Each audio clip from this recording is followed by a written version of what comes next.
Next, from Springfield, we'll hear from several education representatives as they speak out against state cuts to MAP grants and higher education. This runs about 15 minutes. Good morning, everybody.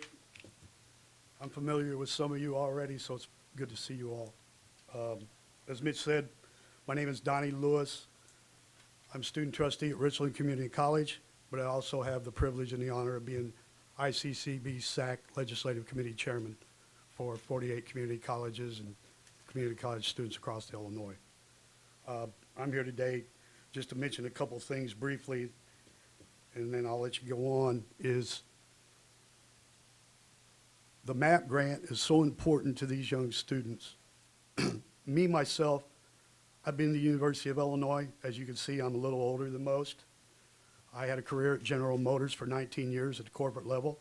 I was a Chevy truck rep, but I had the fortunate accident, distinction, whatever you want to call it, of having to get 2 liver transplants.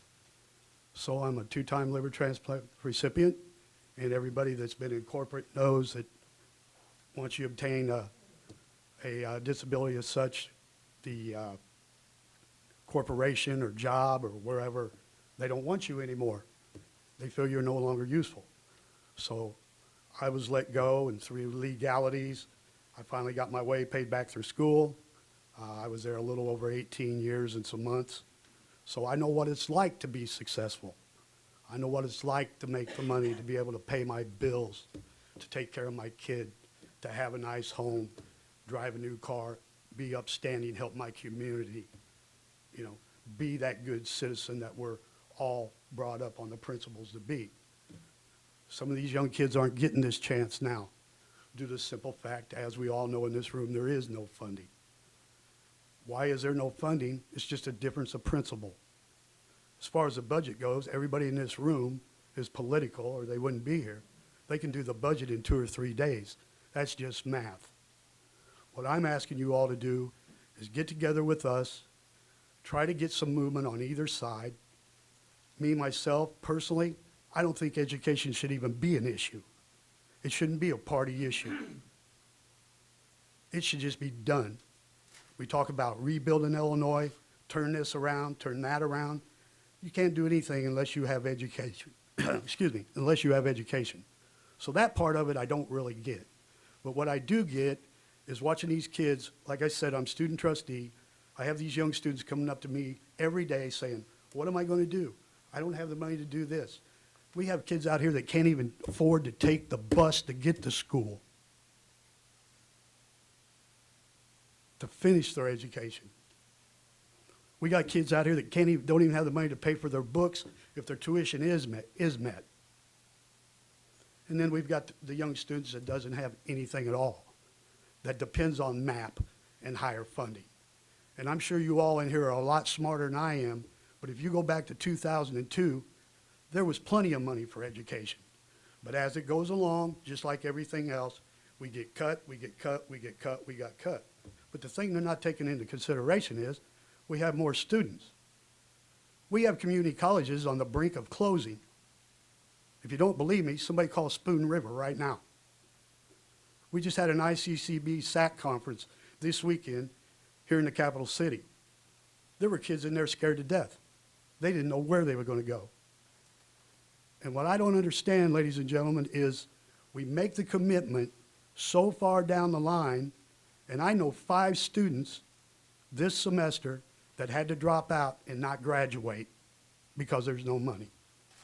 Now, probably everybody in this room has a college education, and you know how important that was to get you to the successful part where you are in your lives.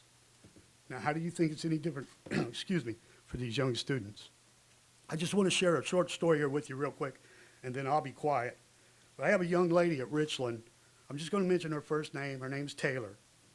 And she made a mistake of, when she was younger, of dropping out of school and not being responsible and just kind of doing her own thing. Well, she changed her mind, decided to come back to school. She was in the adult education program at Richland that has been cut due to funding. I know they gave the money back, but we all know it's going to take a while for the money to start coming. So in recognition with that, Richland has had to shut down temporarily 2 of their satellite campuses, one when she goes to. She was back in school, getting the grades, making the effort, getting ready to start her college classes when the cuts came down. As to that effect, she can no longer attend. She doesn't even have enough money to get the transportation to get to the main campus. Yeah, there's buses and everything, but you still got to buy a bus pass. But this is what I'm trying to get to, ladies and gentlemen. This is how far this trickles down. You know, you hear talk about MAP grants wasted. Well, if everybody thinks MAP grants wasted, then let's put together something where it isn't wasted.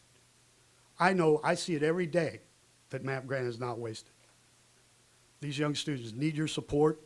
I ask the legislators, the General Assembly, and the governor to please get together, release these funds, settle this budget, and let's get it done. Thank you. So these are only a few of the stories across the entire state, over 125,000 students that receive MAP grant. And only a few of those, you know, that doesn't even include all of the students that should receive MAP grant that don't, because there isn't enough money in the program in the first place. You can go to any school and you can find stories like these, because this is how widespread the problem is right now and how impactful it is on students' lives that we don't have any funding for higher education or for MAP right now. But to hear a different perspective on why higher education is so important, aside from the impact it has on students' lives, we have Michael McDermott from Illinois Education Association. Thank you. It's good to see you all here today. My name is Michael McDermott, M-I-C-H-A-E-L, capital M, small c, capital D-E-R-M-O-T-T, and I am the Higher Education Director for the Illinois Education Association. I'd like to thank the Coalition for inviting me here and to speak on these important issues of higher education. As is clear, Illinois' higher education is in trouble due to the failure of the governor and the legislature to jointly pass a fiscal year 16 budget. It has been 7 months since any public higher education institution has received any funding from the state of Illinois. The state has also failed to pay higher education institutions funding for student MAP grants.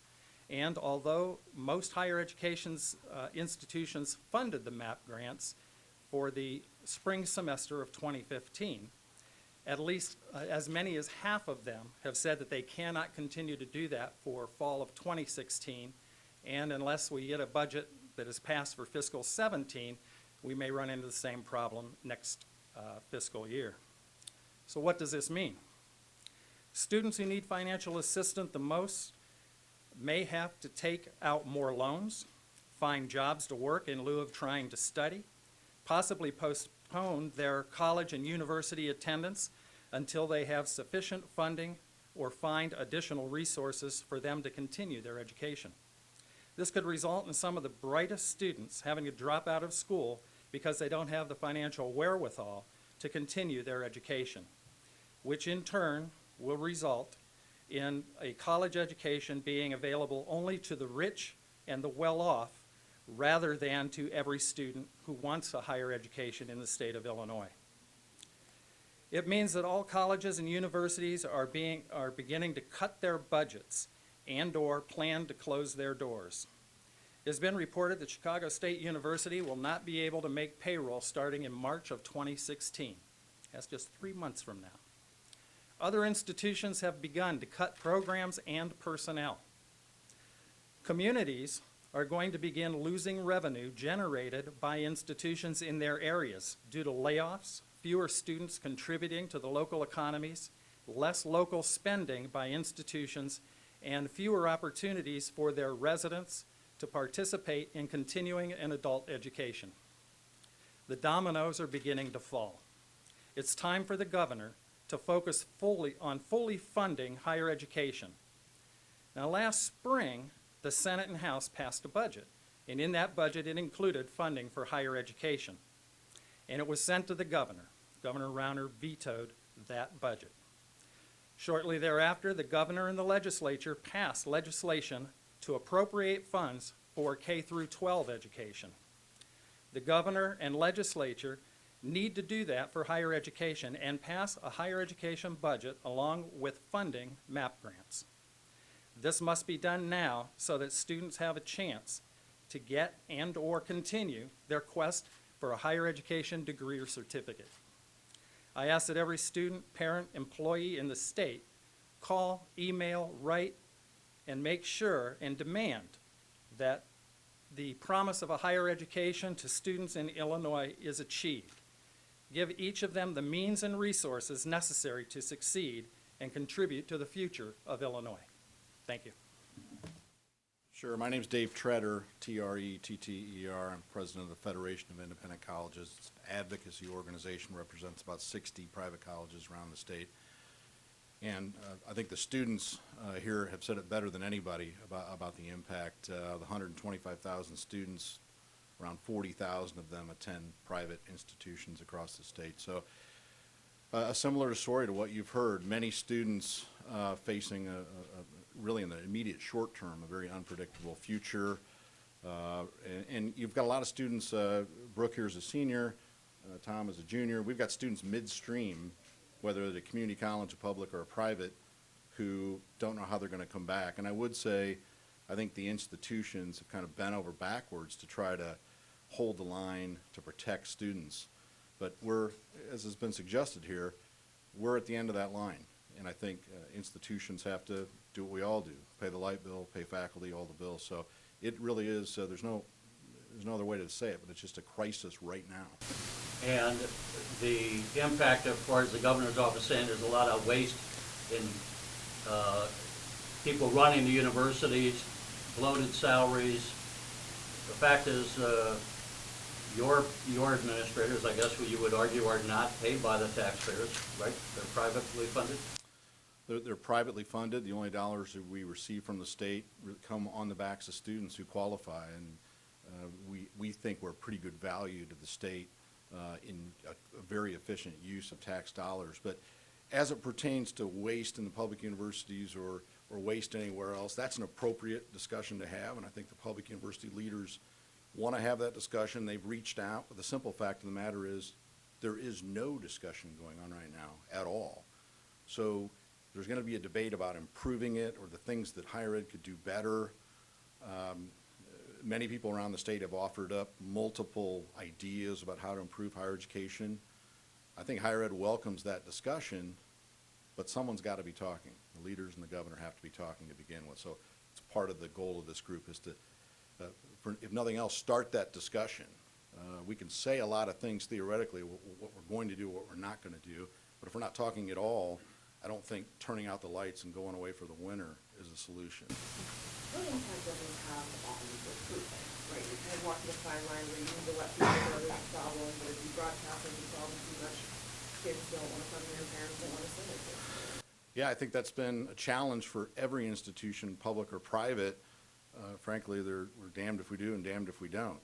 The last thing that institutions wanted to do, and I think it's been proved out now that institutions have done everything they can to keep students around. This isn't a side business for higher ed, this is what we do. So we can't make it up in some other part of the business. And the last thing we want to do is interrupt that predictability. And so could a student stop out, work for a year, come back? Think back to when you went to college of people that stopped out. How many of them came back? How many of them finished? That's a challenging environment when you stop. Intuitively, it makes sense, and I think I could show you empirically that stopping and starting is a difficult way to finish your degree. And so, again, by not funding higher ed and specifically zeroing out higher ed and MAP grants, just ensures that there's going to be disaster for thousands of students across the state. So what are you advising your schools to, as they try to recruit and they get questions about that? Do you say, hey, we trust legislators to come through, don't worry about it? Or are you saying, yeah, it's a harsh reality, maybe don't come to our school unless you have another year, unless you can afford it? Well, my guess is schools aren't saying don't come to our school. I think there is a degree of faith, and that's part of the problem. Obviously, zero funding is just insanity. But I think if you look at what institutions are doing, there is still some faith that the state will come through and provide this funding. If not, then I think you will see a lot of students drop out. there will be situations where a student maybe can go another semester or two, maybe the institutional can come up with more institutional aid. That certainly is not a long-term strategy, maybe a semester at best. And I think for many students right now, the institutions, and I think Brooke said it best, look at the legs of the stool or the pieces of the puzzle. You take out a big piece of that. But It's just, we're 7 months in. Is it disingenuous to say have faith? I mean, there aren't even discussions.